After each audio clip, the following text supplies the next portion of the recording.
တရားမှတ်တဲ့နေရာမှာနေရာတွေအချိန်တွေကိုတည်တံ့ရွေးပြီးတော့တရားမှတ်မယ်တရားအားထုတ်မယ်တရားနှလုံးသွင်းမယ်ဆိုရင်သူကအလုတ်ခရီးရှေ့ရောက်ဖို့ခက်တယ်။ဘာလို့လဲဆိုတော့တရားအားထုတ်တာကရိတ်တာမှအားထုတ်ရမှာတို့တရားစခန်းဝင်နိုင်မှအားထုတ်ရမယ်ဆိုတဲ့အနေအထားမျိုးတွေကတော်တော်ဝေးနေသေးတယ်။ဘာလို့လဲဆိုတော့တရားစခန်းကိုလူတိုင်းဝင်နိုင်ဖို့ခက်တယ်။အဲ့တော့တရားစခန်းဝင်နိုင်တဲ့ပုံကိုယ်တွေဘလို့တရားမှတ်မလဲဘလို့တရားအားထုတ်မလဲဆိုတာကအဓိကကြ။နောက်တစ်ချက်ကလည်းတနေ့မှတစ်ချိန်လောက်တနေ့မှနှစ်ချိန်လောက်ဒီလိုမျိုးမှတ်တာမျိုးဟာလေဒါကျဲသေးတယ်ပြောရ။ဘာလို့လဲဆိုတော့ခန္ဓာရှိရင်ဝေဒနာရှိမယ်ကိလေသာရှိမယ်။ဒါပုထုဇဉ်ကိုပြောတာ။အဲ့တော့ဒီဝေဒနာတွေဒီခန္ဓာတွေဟာရှိနေသေး၍ဒါတရားပဲပေါ့။အဲ့တော့အလုတ်သွားတယ်ယုံသွားတယ်ဆိုရင်တော့မှအပြင်မှာအလုတ်လောက်ရ။ယုံဆိုလည်းအပြင်မှာစိုက်တယ်အလုတ်ဆိုရင်လည်းအပြင်မှာပဲရှိကြတယ်။ဒါအပြင်သွားပြီးတော့အလုတ်လောက်ရ။အဲ့တော့တရားအားထုတ်တယ်ဆိုတာအပြင်မှာသွားပြီးတော့ထွက်เสียမှာမလို့တာ။ခန္ဓာထဲမှာပဲအားထုတ်တာ။တမန်ဘာဟိတာဇီဝရေးကိစ္စတွေအကုန်လုံးကအပြင်သွားလောက်ကြတာများတယ်။ဒါပေမဲ့တရားအားထုတ်တာကအပြင်မှာအားထုတ်ရတာမဟုတ်ဘူးအတွင်းမှာအားထုတ်ရတာ။မိမိရဲ့စိတ်ကိုအပြင်မထွက်အောင်ထိန်းထားတာတရားအားထုတ်တာ။ဒါနံပါတ်1အဆင့်။ဒါကြောင့်ဝိဇ္ဇာသိရလုံးအောင်သိအောင်လုပ်ရမယ်။စရဏသိပြီးရင်ကျင့်ရမယ်။ပထမတော့သိအောင်လုပ်ရ။သိပြီးရင်ကျင့်ရမယ်။အဲ့တော့အဲ့ဒီကျင့်တဲ့နေရာဘယ်နေရာလဲ။ဘယ်နေရာသွားကျင့်ရမှာလဲဆိုတော့လူတွေအတွက်တော့တီးတန်ကြီးကျင့်တဲ့နေရာကြီးခွဲခြားပြီးတော့ဟောထားတာမျိုးမတွေ့မိပါဘူး။အဲ့တော့ခொနကတစ်တပင်ရိတ်တို့ဝါတပင်ရိတ်တို့စိတ်ငြိမ်တဲ့နေရာတို့ကြောင်းကံပြစသည်ဒါကတော့စာပေမှာရှိတယ်။ယဟန်တွေအတွက်တော့စိတ်ငြိမ်ရာမှာတရားအားထုတ်တယ်တရားနှလုံးသွင်းတယ်တရားမှတ်တယ်ဒါယဟန်တွေအတွက်တီးတန်ထားတဲ့နေရာလူတွေမှာကြတော့ဂရဝါသောဘူးကိစ္စအလုတ်ကိစ္စတွေများတယ်။အဲ့တော့ဘယ်လိုလုပ်ပြီးတော့ဒီတောတဲ့တောင်နဲ့ဒီသွားပြီးတော့တရားအားထုတ်ဖို့ဘယ်လဲပါတနေ့တစ်ချိန်တောင်မှရိတ်တာမှာ10စက္ကန့်9စက္ကန့်ဝင်ဖို့ဆိုတာကအလုံးနည်းနဲ့မှမဖြစ်နိုင်အဲ့တော့အဲ့လိုမဖြစ်နိုင်တဲ့ဂျားတွေကငါတို့ကတရားဘယ်လိုအားထုတ်မလဲဒီတိုင်းနာဆိုရင်ဘယ်လိုလုပ်တရားအားမထုတ်ရဘဲနဲ့သေးကုန်မှာပေါ့ဟုတ်ပြီအဲ့ဒီလိုမဖြစ်ရဘူးတရားကခန္ဓာပဲဒီခန္ဓာထဲမှာတရားရှိတယ်ဒါကြောင့်မိုးကုတ်ဆရာတော်ကြီးကတော့ခန္ဓာထဲမှာတရားရှိတယ်ခန္ဓာထဲကတရားကိုအဲ့ဒီရှိနေတဲ့တရားကိုနံပါတ်1သိအောင်လုပ်တာဝိဇ္ဇာပဲအဲ့ဒီသိတဲ့တရားကိုဆုံးဖြတ်ချက်ချတာစရဏပဲအဲ့ဒါကိုဝိဇ္ဇာစရဏနှစ်ခုဟာတမ္ပန္နပြည့်စုံတာပဲပထမတော့သိအောင်လုပ်ရယုတ်နံစသည်မှတ်အမယ်တရားကိုမှတ်ရမယ်သိရမယ်တရားကိုသိအောင်ကြိုးစားရမယ်အကြောင်းကျိုးသိအောင်လုပ်ရမယ်ယုတ်နံသိအောင်လုပ်ရပြီးတော့အားထုတ်တဲ့နေရာကြတယ်ပြီးတော့ဘယ်မှာအားထုတ်ရမှာလဲဆိုတန်းနိုင်ရင်တော့တနာရီ2နာရီ3နာရီအိမ်မှာအချိန်ပေးပြီးတော့အားထုတ်ဒါကောင်းတယ်မတန်းနိုင်ဘူးတပည့်တော်အဲ့လောက်ထိအောင်လဲအချိန်မပေးနိုင်ဘူးကျမ်းမာရေးအနေထားရတော့လည်းကောင်းအချိန်မပေးနိုင်ရင်တပည့်တော်ဘယ်လိုအားထုတ်ရမလဲဆိုအဲ့ဒီဂျားထဲမှာအားထုတ်အခုတရားဟောနေတယ်အခုတရားနာနေတယ်ဟောနေရင်နားနေရင်နဲ့ဖောက်ပြန်နေတယ်ဘယ်သူဖောက်ပြန်တာလဲခန္ဓာဖောက်ပြန်တယ်ဘလို့ပြလဲညောင်းမှုညံမှုနာမှုအောက်မှုတင်းမှုပူမှုသဘောပြနေတယ်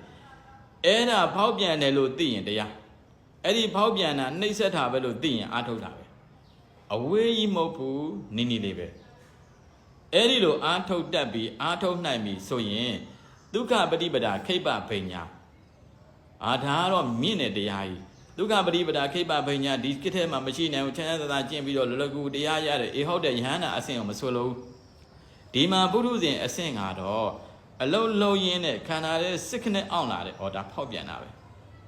အလုံးလုံးရင်းနဲ့ကြားလာတဲ့ဒါဒုက္ခသစ္စာအလုံးလုံးရင်းနဲ့မူးလာတဲ့ဒါဒုက္ခသစ္စာပဲလို့ဆုံးဖြတ်ချက်ချတယ်တရားစခန်းသွားလဲဒီနည်းသင်တာပဲတရားစခန်းသွားလဲဒါမှတ်ရတာပဲ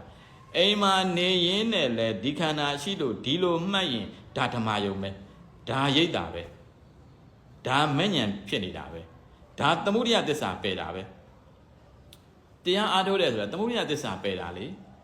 သမုဒိယသစ္စာပယ်တာဆိုတော့ကျောင်းကံဘုရားတို့ဇေဒီပထိုးတို့ရိတ်တာတို့မှာပယ်အိမ်မှာပယ်ဘယ်နေရာပယ်သမုဒိယသစ္စာပယ်နိုင်ဖို့အရေးကြီးတယ်မေဃသစ္စာသိဖို့အရေးကြီးတယ်နိရောဓသစ္စာစိုက်ဖို့အရေးကြီးတယ်ဒီလေးချက်ပဲ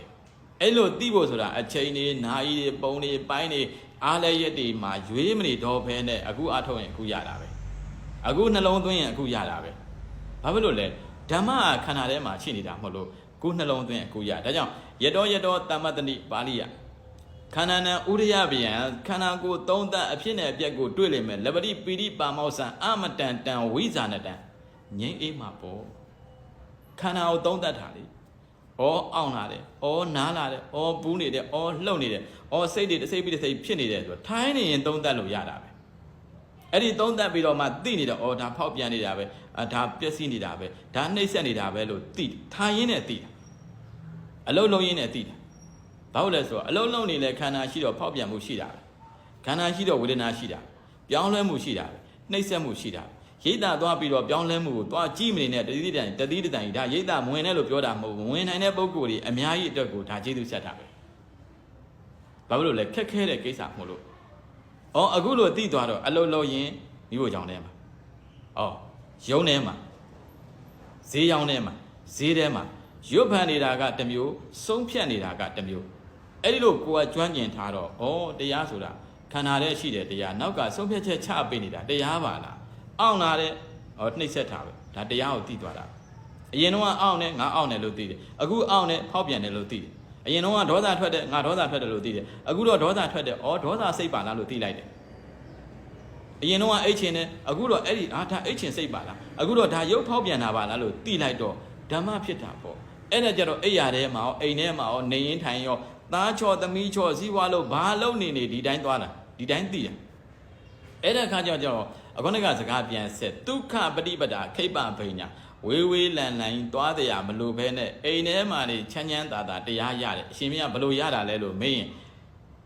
အနုတ္တိယကိလေသာရဲ့ပရိယုဌာဏကိလေသာရဲ့ဝိတိတ်ကမကိလေသာရဲ့ကိလေသာ၃မျိုးမှာအနုတ္တိယကိလေသာကတော့မဲ့နဲ့ပယ်တာမလို့ထားလိုက်တော့ဝိတိတ်ကမနဲ့ပရိယုဌာဏနဲ့ဝိတိတ်ကမကိလေသာအကျမ်းသားနှစ်ခုကိုပယ်ပလိုက်တာဒါသမုဒယသစ္စာပယ်တာပေါ့အိမ်မှာနေရင်ပယ်တာအလုတ်ထဲမှာပယ်တာအဲ့ဒီလိုတိပြီးတော့လှုပ်ရင်ဘယ်နေရာနေအကျိုးရှိတယ်ကားမောင်းရင်လည်းအကျိုးရှိတယ်ယုံတက်ရင်လည်းအကျိုးရှိတယ်အားငယ်ပြီးတော့ရိတ်တာတော့မဝင်နိုင်တော့ပါဘူးတရားစခန်းတော့မဝင်နိုင်မှာတော့ဘာမှဘူးမနေနဲ့အလုပ်လုပ်လို့ရတယ်ဒါဆိုဟုတ်ပြီဒီမှာတမထယာနိကလမ်းစဉ်တမထယာနိကလမ်းစဉ်က तू ကသုံးတတ်တာကိစ္ဆံတော်ဝကိစ္ဆံတော်မိတိပဇာနာတိတရားနောဝတရားနောမိတိပဇာနာတိနိသိဏောဝနိသိဏောနိတိပဇာနာတိဆိုတာ तू ကတိပေးတာအဲ့ဒါကိုတမထယာနိကလမ်းစဉ် तू ကမှတ်တယ်စားတယ်တောက်တယ်အိတ်တယ်လမ်းတယ်ကွေးတယ်ဆန့်တယ်အဲ့ဒါတမထယာနိကလမ်းစဉ် तू ကသုံးတတ်တယ်အမတ်ကိုဦးစားပေးတယ်သုံးတတ်တယ်အမတ်ကိုဦးစားပေးတယ်တက်တန်းရှည်တဲ့ကာလတမထသူ့လောက်ကသူကသူခန္ဓာပြက်ချင်းပြက်ချင်းနေသူကတော့ကြားတယ်ရတယ်ဒီလိုပဲမှတ်နေမယ်အဲ့ဒါတမထဘယ်ကာလလဲတက်တန်းတသိန်းတစ်သောင်းစသည်ရှည်တဲ့ကာလမှာကောင်းတယ်အမတ်ကိုဦးစားပေးတယ်ခန္ဓာဦးစားပေးတက်တန်းရှည်တဲ့ကာလဒါတမထယာနိကလမ်းစဉ်ဝိပဿနာယာနိကလမ်းစဉ်ကြတော့ तू က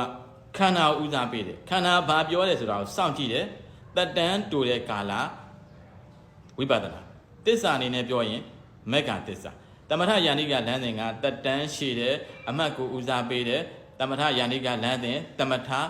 သစ္စာအနေနဲ့ပြောသမုဒယသစ္စာဒါဆိုဘယ်လိုလုပ်မလဲတမထယာနိကလမ်းစဉ်ကရတယ်ပူတယ်မှတ်တာအဲ့ဒါတက်တန်းတသိန်းတစ်သောင်းမှာကောင်းတယ်တမထလိုင်းမကောင်းလို့မပြောဘူးကောင်းတယ်သို့တော့အခုလိုတက်တန်းတူတဲ့ကာလမှာဝိပဿနာယာနိကလမ်းစဉ်ကပိုကောင်းတယ်ဘာဖြစ်လို့လဲလို့မင်းအခုအောင်လာတယ်လို့သိရင်ဖောက်ပြန်တယ်လို့သိလိုက်တယ်အောင်လာတယ်လို့သိရင်အဖြစ်ကိုသိတယ်အောင်တဲ့သဘောလေးမရှိတော့ပါလားသိတာအပြက်ကိုသိတာတမထဝိပဿနာကိုတွဲလွတ်တာမို့လို့ယူကာနတ္ထနိတက်တန်းတူတဲ့ကာလခန္ဓာကိုဦးစားပေးတယ်ခန္ဓာဘာပြောတယ်ဆိုတာကိုစောင့်ကြည့်တယ်မက္ခသစ္စာတန်းဆိုင်တယ်အဲ့ဒါကဝိပဿနာပညာလမ်းအခုနဲ့ကတမထလမ်းဒါဆိုအခုကြားတယ်ဆိုကြားတော့ဖြစ်တယ်ကြားလို့ပြီးတော့ပြက်တယ်မရှိတော့ပါလားဆုံးဖြတ်ချက်ချတယ်အဖြစ်ကိုသိတော့တမထအပြက်ကိုသိတော့ဝိပဿနာတမထဝိပဿနာကိုတပြိုင်တည်းတွဲလွတ်တယ်ယူကာနတ္ထနိတက်တန်းတူတဲ့ကာလပညာနဲ့စောင့်ကြည့်ခန္ဓာဘာပြောတယ်ဆုံးဖြတ်တယ်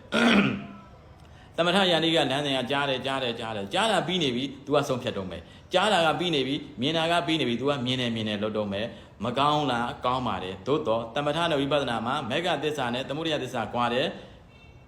ဒါကြောင့်အမှတ်ဦးစားပေးတာနဲ့ခန္ဓာဦးစားပေးတာခန္ဓာဦးစားပေးတဲ့ပညာလမ်းကိုလိုက်ရင်တော့တမထရောဝိပဿနာရောနှစ်ခုတွဲပါပါတယ်တမထလုပ်ရင်နောက်ကဝိပဿနာမပါဘူးဝိပဿနာလုပ်ရင်တမထရောပါတာမဟုတ်လို့ယာနိကလမ်းစဉ်မှာဝိပဿနာယာနိကလမ်းစဉ်က ပို့ပြီးတော့ထိရောက်တဲ့ခိုင်မာတဲ့ဖြောင့်တန်း